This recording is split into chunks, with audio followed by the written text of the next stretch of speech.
Hello, Internet. Welcome back to the Story Nook. Today we are going to be continuing reading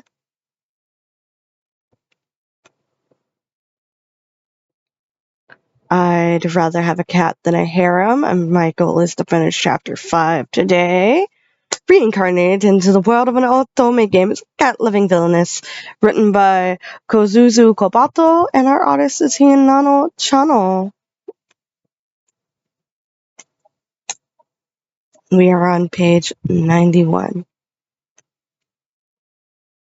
Because this is where we left off. Hopefully we'll finish this chapter today. And next video, I will be reading Villainous Level 99. So, yeah. Because I woke up, I opened my channel and saw that somebody had actually requested me to read it. Which is the first time anyone's ever requested that I continue reading something, which makes me happy. So, yeah. Y'all want me to read things? Request them. I will indeed read them.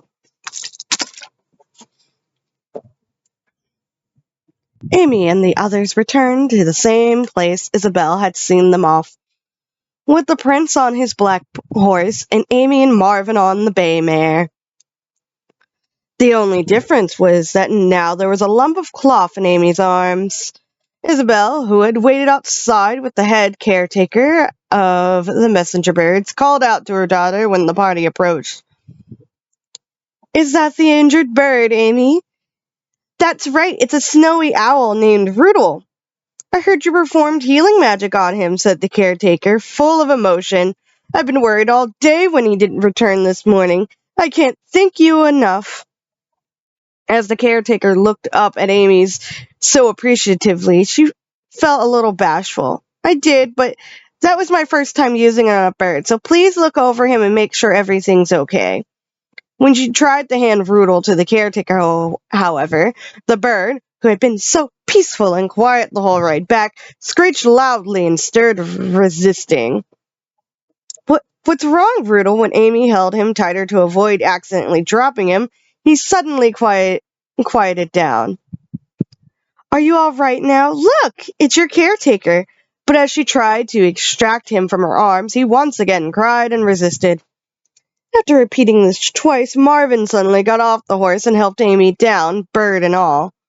Whoa, the shift of motion took Amy by surprise. Thank you, Marvin." Marvin smiled. He certainly doesn't want to be parted from the nice lady who healed his wounds. She was pleased, but also worried. He needed to be seen by a veterinarian. "Rudel, won't you let the doctor see you just once? I want to make sure you heal properly." Her words made no difference. He continued to squirm restlessly and cry in protest. Edward had gotten off his horse and joined her. She looked at him desperately for help. "Amy, you'll visit Rudel, won't you?" "Yeah, see, Rudel, I'll come back to see you again really soon. So you can let go now, please?" Amy spoke in nearly a whisper, leaning over the bundle in her arms and speaking through the fabric. She's gonna get home and be like, "I promised to what?" But granted, it involves an animal. Maybe she will remember. But she didn't remember agreeing to go horse riding, so who knows. Rudel started to get a little quieter. Not wanting to miss the opportunity, she swiftly passed him to the caretaker. They could hear Rudel crying again in a sad grumble. Amy was glad they had finally been able to make the handoff, but her suddenly lightened arms felt strangely cool.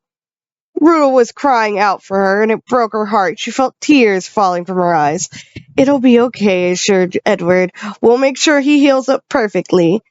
"I'm glad," sniffed Amy, "but your healing magic is amazing. Even though I was only sitting nearby, I could feel its warmth. So please don't cry." Edward removed his glove and wiped the tears from Amy's eyes with his fingers. She jumped at his gentle touch.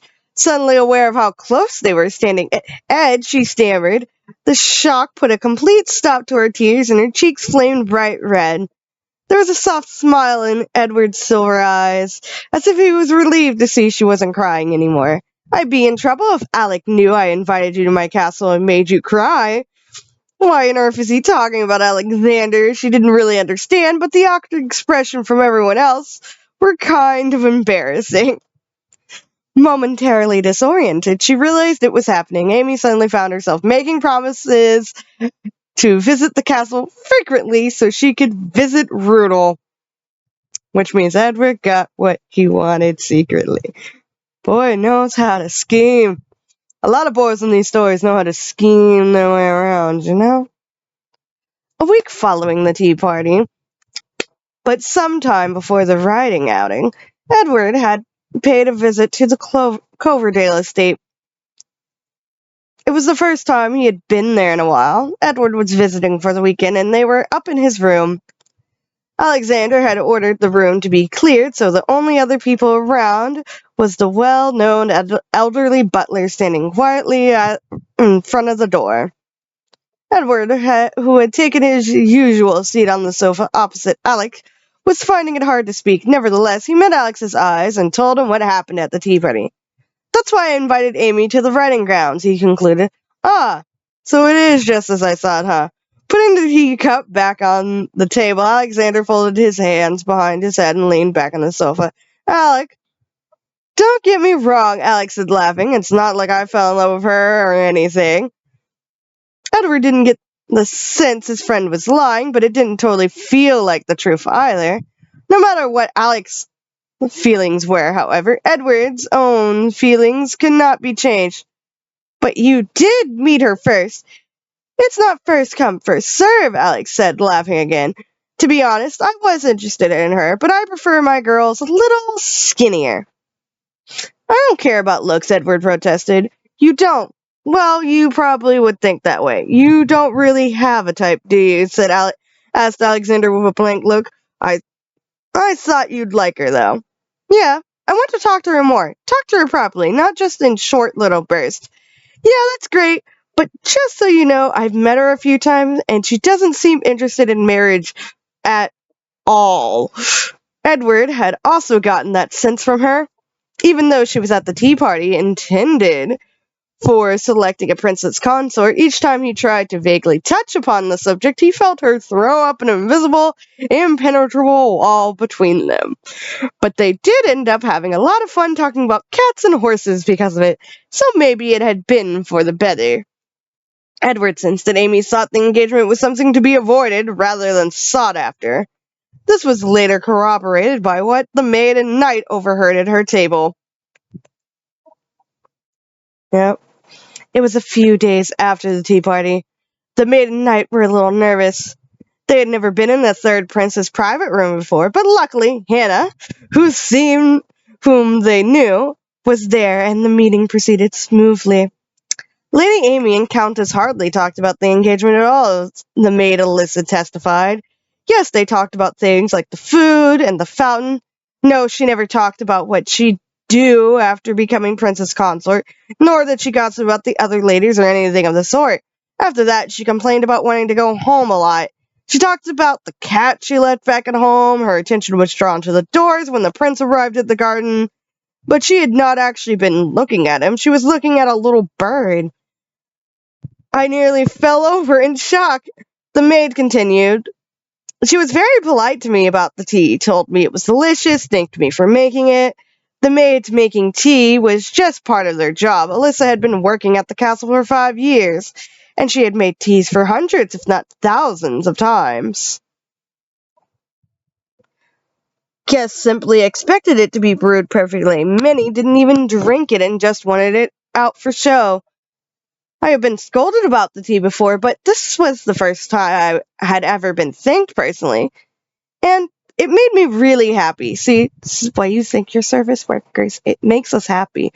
You being nice and kind, and even like a small thank you, even if we're just doing like the basis of our jobs, it does make us happy when we're doing service work. So thank you. I have one guy who comes because I do maintenance on parks now, like going around picking up trash, changing trash bags, cleaning windows and such. And one of the guys is just like, "Do you ever stop working?" Every time he comes around. And he visits that park daily, it seems. Very nice. I have been scolded about the tea before, but this... Okay, yeah, I read that line. I see. All right, how about you, Darius? You were with her ever since she arrived at the castle, weren't you? Correct, Darius answered. I acted as her guide from the moment she got off the carriage. I believe she must not have been used to seeing a knight's armor, because she did stare at me initially. The Countess had apologized for her daughter's rude stare, explaining that Amy's father worked at the Institute of Magic and there weren't any knights in their family. Amy's grandfather had a small army on his border province, but the equipment and armor must have been different or new to her. I was a little worried that having someone like me as a guard would only make the lady cry, but she didn't. She treated me just like she treated everyone else. Darius was tall, sturdy, and looked a little intimidating. If not for his suit of armor, he would more easily pass for a mercenary than a knight. He actually had a gentle personality, as well as a wife and child, but even his son's friends were scared of him because of his appearance. Darius is married, yay! I wonder how old his kids are. They're old enough to have friends, but kids tend to make friends easily around, like, toddler age. When we arrived at the inner garden, she thanked me, too, for showing her the way. The civil officials had crafted a plan at the tea party to see how the princess consort candidates would react when presented with knights who had, like Darius, slightly uncouth appearances. Although he was the third child, Edward was still part of the royal family and would still be involved in diplomatic affairs after marriage. The civil officials also had worked out the lessons his fiancée would need to take to fulfill her role as wife in an official capacity. Then she muttered, "Well, I'm here," finished Darius. I see. All of this indicated that Amy really wasn't enthusiastic about the arrangement. Edward looked at the maid and the knight and grinned in appreciation. Hannah's subtle investigation had revealed that Amy had started putting on weight right after the official announcements had gone out to the engagement candidates. When Hannah had first learned this, her head fell into her hands, knowing this was just the sort of crazy plan Isabel would come up with. It became clear that Isabel didn't want her daughter to become a princess, and Amy herself didn't want to either. What will you do, Your Highness? So what are you going to do? Edward asked, interrupting Edward's reverie. Feeling a sense of deja vu, Edward felt Alex's eyes again. We'll start off as friends, but I think it'll be up to her if she'll be able to see me that way. You're not going to order her to be your friend? Forcing her would be pointless. I want to talk to her just as she is now. That was my alarm earlier. I need to actually unlock my phone because my phone is being an asshole. Amy's face always showed what she was thinking. Edward could simply order her to be his fiancée, choose her from among the candidates, but the moment he did that would be the moment her face clammed up and froze, forever emotionless. It would be no simple task to defrost it. Edward puzzled over her methods. Why would she go so far as to change her body just to politely step down as a candidate? He didn't understand why she would go to such lengths to refuse the position of princess consort, one in which she could typically have more of the things she wanted. What he did know was that until she opened her heart to him, he'd never figure out the reason. Good. I wouldn't stand for it if you did force her. Alex, started Edward. Don't worry, Ed. If you're giving it your best shot, she's not shooting you down. And she's not shooting you down. I'm just going to cheer from the sidelines. AKA, if your relationship fails, I'm swooping in. F you, my friend. We can fight about it later. Good Fred is just like, hey, look, I am interested. But you seem more interested. You go for it. She was your fiancé candidate. However, if it does break off, I'm swooping in. I like this friend. This is a good friend. He's just like, hey, here's the facts. Edward could end it all with an order, but he said he wouldn't do it. Alexander laughed. That's all you'll be doing, Edward stressed. Let's hope so. Hilarious. After blowing through a few other topics, Alexander wished his friend luck once more and saw him out as Edward headed back to the royal palace. Edward returned to his room and poured the last of the now cold tea into his cup. "Shall I brew you a fresh pot, young master?" the old butler asked. "This is fine." "Is everything all right?" Alexander knew he wasn't talking about the tea. I really like those two. Indeed, young master. It's best if you can be a friend."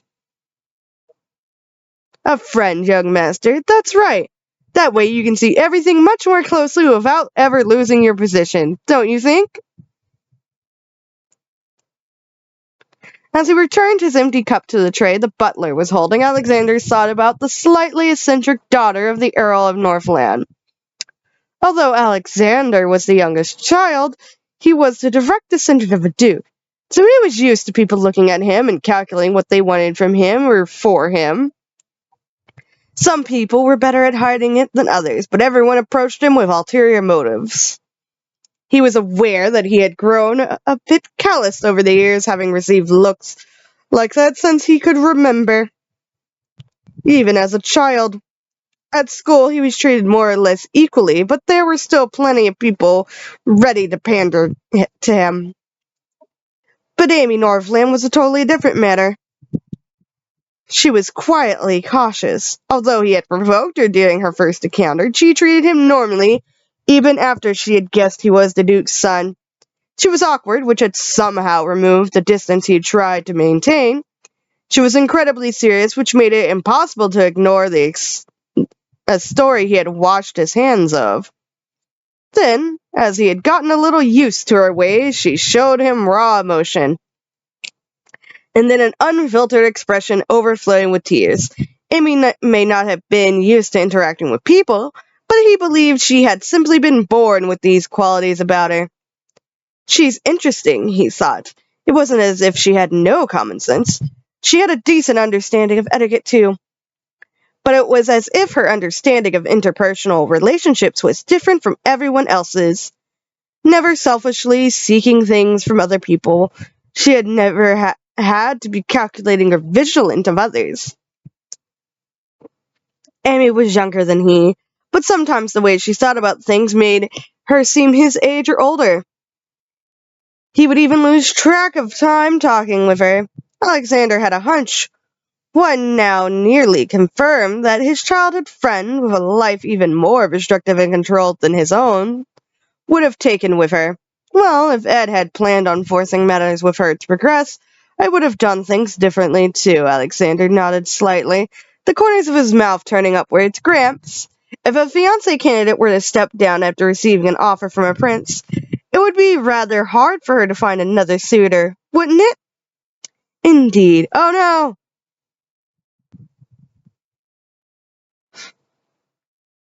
Which line? "Indeed, for whatever reasons, others would speculate that there must be something wrong with the lady.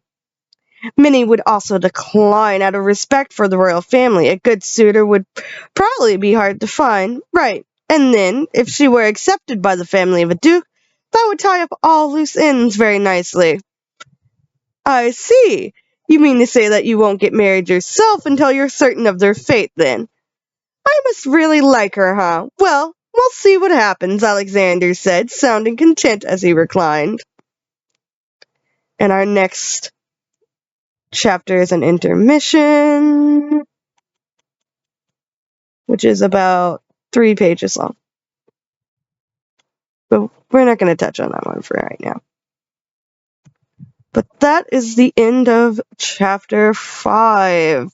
Only took about 3 parts. I hope you all enjoyed it. Make sure you're all staying hydrated and healthy. It's very important to do so. But yeah, thank you all so much for being here. Thank you all so much for reading. I hope you're all staying happy, healthy, all that good stuff. I do have a Patreon if you want early access to my artwork and my scripts. I'm also posting handwritten scripts for anime reviews I'm planning. Ko-fi, you can commission me. And you can also see a lot of the chow I've been working on. That's mostly where I've been posting them, is the Ko-fi. And all that good stuff. I've got Redbubble if you want any of my artwork on stickers and such. If you're watching this on the KrissieDeathy channel with the speed paints, you'll be able to see what those stickers look like. I have not posted them to the Story Nook channel. And then I've got Fiverr and Ko-fi if you're interested in commissioning me. My commissions are slightly cheaper on Ko-fi because Ko-fi doesn't take as much as Fiverr. So, yeah. All that good stuff. I hope you're all having a lovely day. Stay healthy, stay safe, stay happy, all that good stuff. And thank you all so much for being here. Thank you, Diamond and Micah, my Patreon Ko-fi supporters, for helping making all of this possible, where I have a couple of dollars a month for gas money. You guys are awesome. Bye!